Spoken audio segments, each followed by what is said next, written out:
of Europa League and Champions League ambitions are over. Brighton frustrating them at the Emirates today, not least because the Brighton's two centre-backs were sensational second half. Here's one of them. Performance worthy of keeping you in the Premier League. You had nothing to play for in this game, but you showed spirit, you showed performance very good against Arsenal. We do have something to play for, we have pride to play for. Obviously, you don't go on a foot pitch going half-hearted, you want to win every game you play, so obviously we were safe before the game, which was amazing. We got another year in the Premier League, but we don't get on a pitch not trying like that, and it was a great performance from all the boys today. What was the feeling after Cardiff was relegated yesterday? You're coming into this game knowing you're safe no matter what. We were buzzing.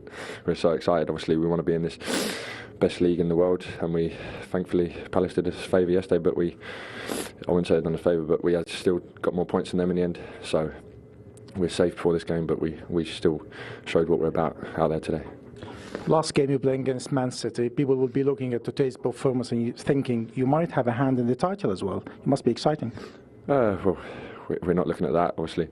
They got that to play for, but we're just playing for ourselves and get as many points on the board in that last game and see what we can do and show what we can do to the gaffer for next year. You managed to stay in the Premier League for the second season in a row. How do you reflect on the whole journey? And can you tell us a little bit about the manager, his work in the last couple of weeks, especially under huge, immense pressure in the last couple of weeks? I think it's been a rollercoaster season. First half we were excellent, and if we carried on that to the second half, we would not be in this relegation battle we were in. But we didn't carry it on from Christmas, and we were disappointed with ourselves. But we showed what a good manager the gaffer is, especially these last few 4 or 5 games that we've had to grind results out and pick up a few points that we had to do, and that's all down to him for setting us up right and setting us the way we have to do to stay in this league. Well done. Thanks, Dr. All the best. Do you think ours, the Premier League, is the only genuinely honest league in Europe? Nobody gives anybody anything, do they? Ever? Well, they've given Liverpool and Man City everything, and we said at the start of the programme that the 3rd, 4th, 5th and 6th don't seem to want to qualify for the Champions League. And today at the start we said we expect 3 victories for Manchester United, for Arsenal, exactly. So and Chelsea. Brighton and had Chelsea, nothing to play for. And neither did Huddersfield. And even the Chelsea 3-0 against... I do think at the moment the top 6 are distancing themselves from the rest. I know it didn't look like that today when Arsenal played, but Arsenal could easily have won the game. They didn't. Brighton were terrific defensively, 2 giants in the centre-backs. And yes, a Premier League side can make life really difficult for any team in the Premier League, but not, I don't think, as often as they used to. And that worries me a little, that the 6 at the top are going to get stronger. That, Andy. 4 points powerful. from 18 for Arsenal recently. I know. 2 wins from the last 13 for the top 6 clubs. 35 games, 34 defeats. That's the real bottom end, isn't it? Yeah. You know, Stefan made the point that we were speaking about Tottenham having to beat Everton, and, you know, he was making the point that when you play at home and you're a big club, you have to win. But in the Premier League, that doesn't happen. Look at Arsenal today against Brighton. And that is why even Tottenham against Everton, where you feel that, yes, they're at home, they're Tottenham, they should beat Everton. This is what the Premier League gives you. Now, the bottom teams aren't good enough consistently to challenge the top 6. But on a one-off game, which is why you can see the 4 teams dropping points, it's just one-off games where you can lose, when you can drop points. And the biggest point is that Huddersfield and Brighton deserve the points. Yeah, they did. Even the referee says it hit his arm. Yes, I don't understand that. He turns his body away, puts his shoulder there, it hits him in the top. The referee says top of the arm. Yes, that's part of your arm. Well, give a penalty. I mean, if you turn your body sideways and it hits you there, rather than having your arm out because his arm wasn't out, I don't think that. I don't exactly. I wouldn't give them, and especially he's turning. He's not making his body bigger. He's not. And no, but the top 6, and he's right. The top 6 are better than the rest of the teams. But on the day, on a one-off, you can lose against them, and that's the beauty of the Premier League.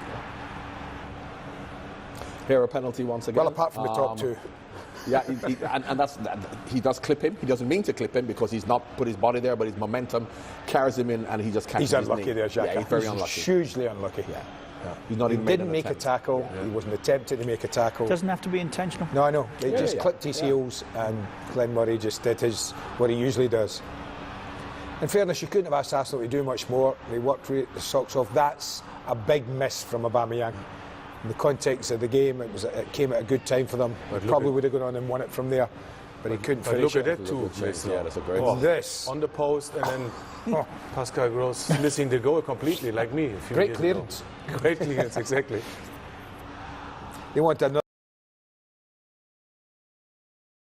handball there. Although the ball did travel, maybe 2 or 3 metres, you see Solly March there. You can't give a handball for that.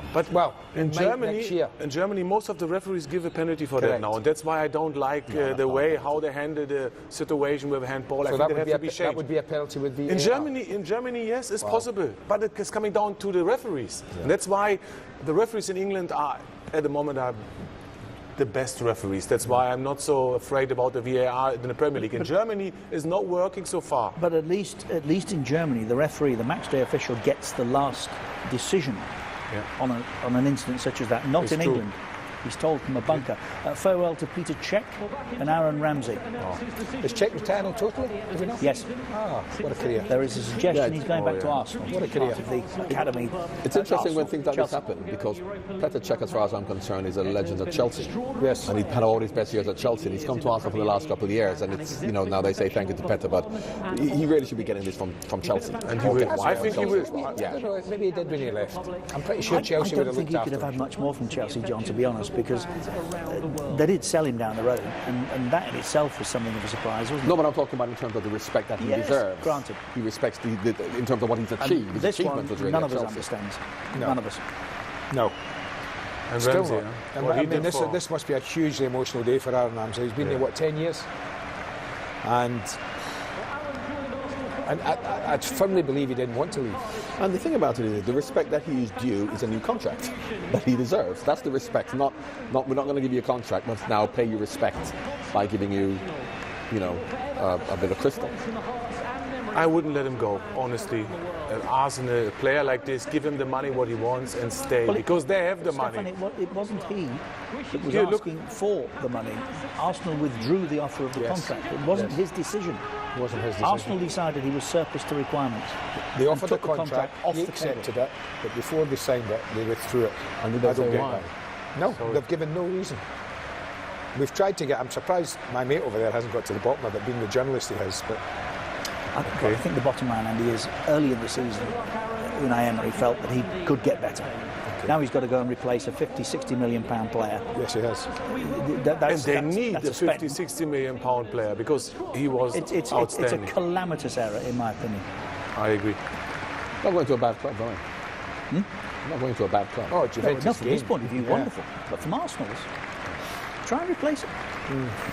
Difficult, and they want to compete with teams like Juventus. However, but what we would say, once again, we mentioned the point about giving the manager the authority. If the manager decides that, you've got to back the manager.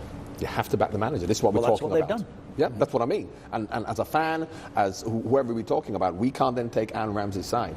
If you want Arsenal to do well, you have to say to the manager, you've made that decision, so fine, we back But if you. you watch the last 3 months, I'm sure Unai Emery changes might know about him. I'm 100% sure. He has to. He has to, exactly. Because he came back so strong.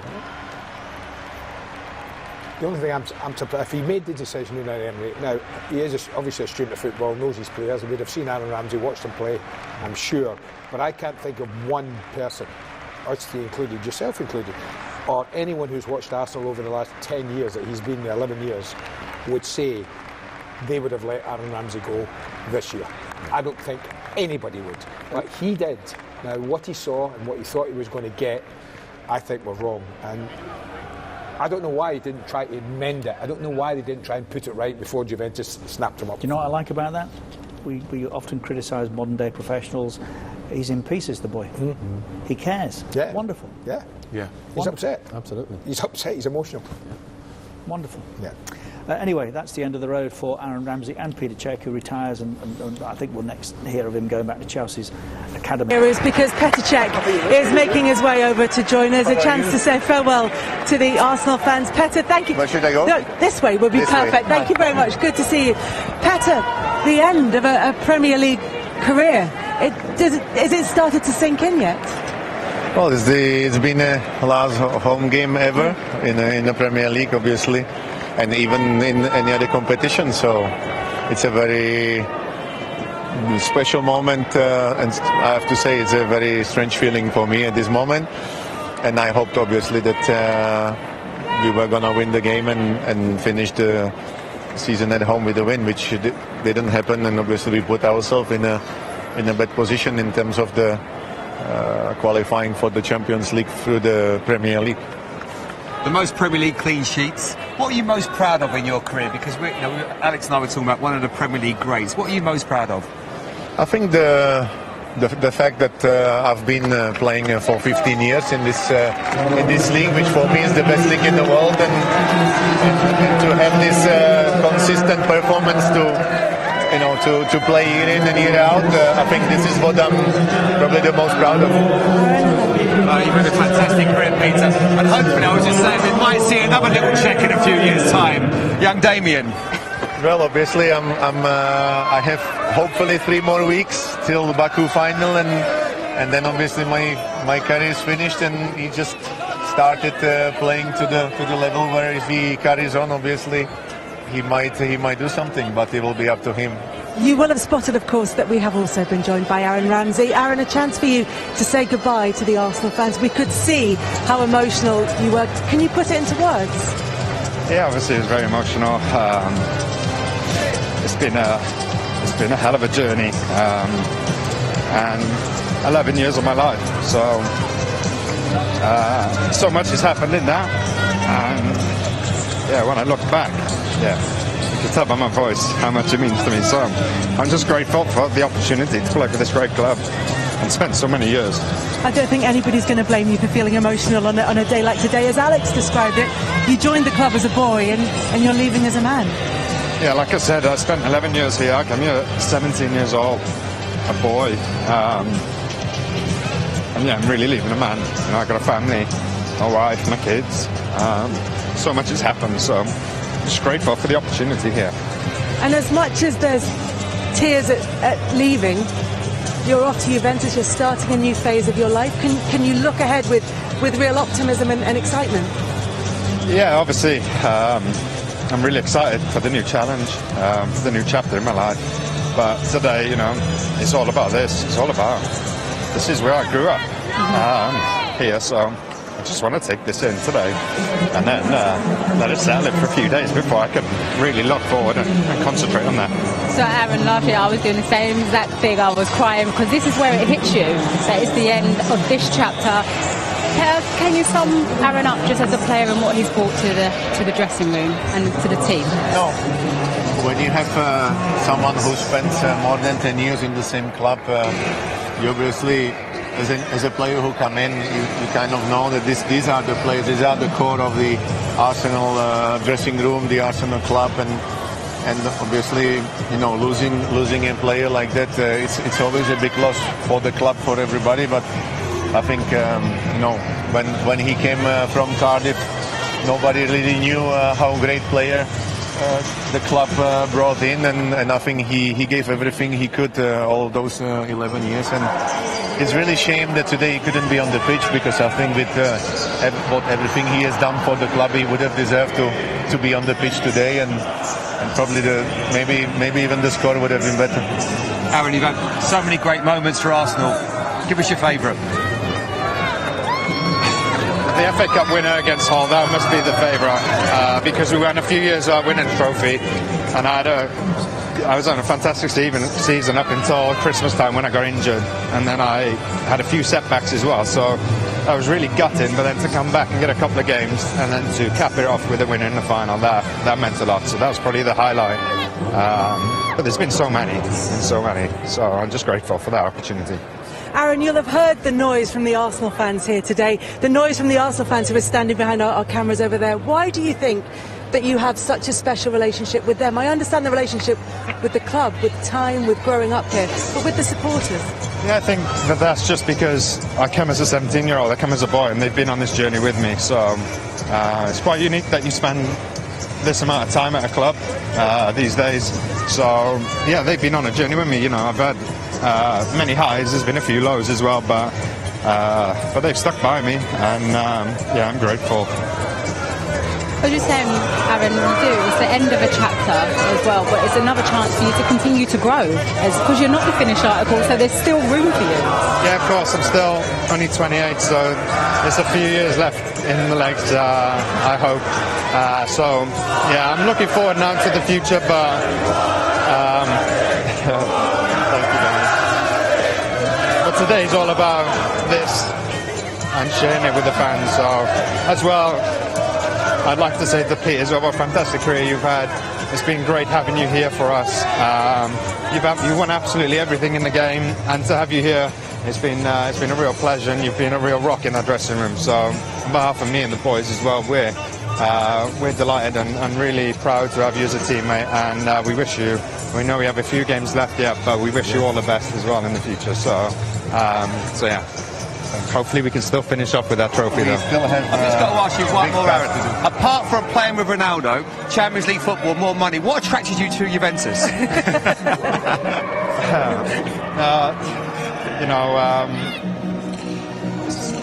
It's been a strange year, really, because obviously I'm still an Arsenal player. I've had so much time here, and my career has mainly been here, so focusing on every game for Arsenal has been quite a challenge. I've managed to do it and give absolutely everything every game, but now I can really let that sink in now. And, I am going to be going to a club who's playing in the Champions League, playing with Ronaldo and stuff like that, so that's really going to sink in now. So yeah, I can get my head around that now in the next few weeks, and then really look forward to that next challenge. We're going to miss you in the Premier League great, so thank you so much for everything you've done. I think it's been a joy for us all to watch you play throughout the years. Thank you. Thank you very much, and Aaron, I know it's been emotional, but really appreciate you coming out to talk to us. Thank you very much, guys. Thank you. And as they were saying, it was a 1-1 draw for Arsenal here today.